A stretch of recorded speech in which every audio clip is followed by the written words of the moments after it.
السلام علیکم ورحمۃ اللہ وبرکاتہ۔ وطر کی 3 نماز پڑھنے کی کیفیت کے بارے میں علماء کا اختلاف ہے۔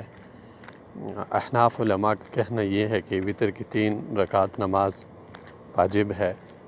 اور پڑھنے کا طریقہ یہ ہے کہ بالکل مغرب کی نماز کی طرح یہ 3 رکعتیں پڑھی جائے گی، یعنی 2 رکعتیں پڑھ کر تشہد، پھر 1 رکعت پڑھ کر سلام پھیرنا ہے۔ اور دوسری رائے امام مالک اور امام شافعی اور احمد بن حنبل رحمہم اللہ ان کی رائے ہے، اور جمہور علماء کی رائے ہے کہ وطر سنت نماز ہے، اور 3 رکعت پڑھنے کا طریقہ یہ ہے کہ وہ مغرب کی نماز کی طرح نہیں پڑھی جائے گی، اور اگر مغرب کی طرح نماز کی طرح نہ پڑھی جائے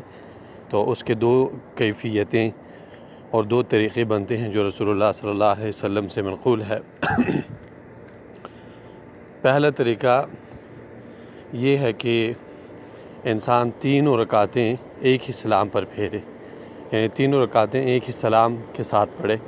اور بیچ میں تشہد نہ کریں،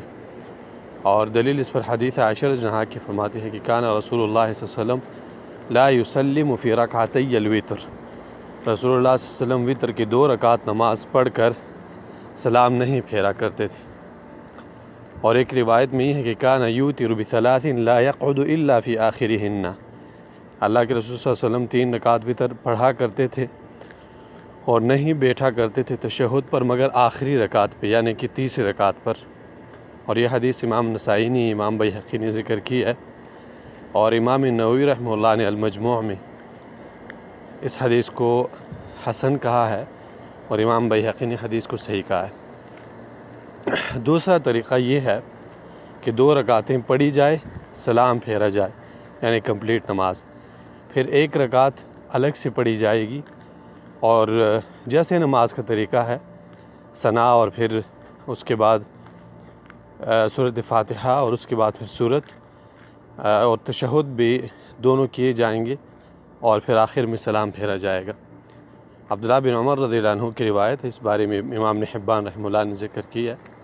اور امام ابن حجر رحمہ اللہ نے فتح الباری میں کہا ہے کہ اس کی سند قوی ہے۔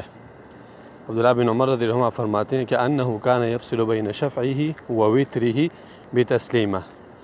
عبداللہ بن عمر رضی اللہ عنہما کا طریقہ یہ تھا کہ چاہے نماز وطر ہوتی یا پھر یہ ہے کہ جفت نماز ہوتی، وہ 2 رکعت پڑھنے کے بعد نفل اور سنت نمازوں میں سلام پھیرا کرتے تھے۔ اور عبداللہ بن عمر رضی اللہ عنہما نے یہ بات بتائی ہے صحابہ کرام کو کہ رسول اللہ صلی اللہ علیہ وسلم ایسا کیا کرتے تھے، اور یہ دونوں حدیثیں قوی ہے، سند کے اعتبار سے بالکل صحیح ہے، اور اللہ کے رسول صلی اللہ علیہ وسلم سے یہ دونوں طریقے منقول ہے، تو ان میں سے جس طریقے پر بھی انسان عمل کرنا چاہے عمل کر سکتا ہے۔ اور مغرب کی نماز کی طرح یہ نہیں پڑھنی چاہیے، اس بارے میں روایت بھی ہے کہ رسول اللہ صلی اللہ علیہ وسلم فرماتے ہیں کہ 3 رکعت وطر کو آپ ایسے نہ پڑھیں کہ آپ ان 3 رکعت وطروں کو مغرب کی نماز کے مشابہ کریں۔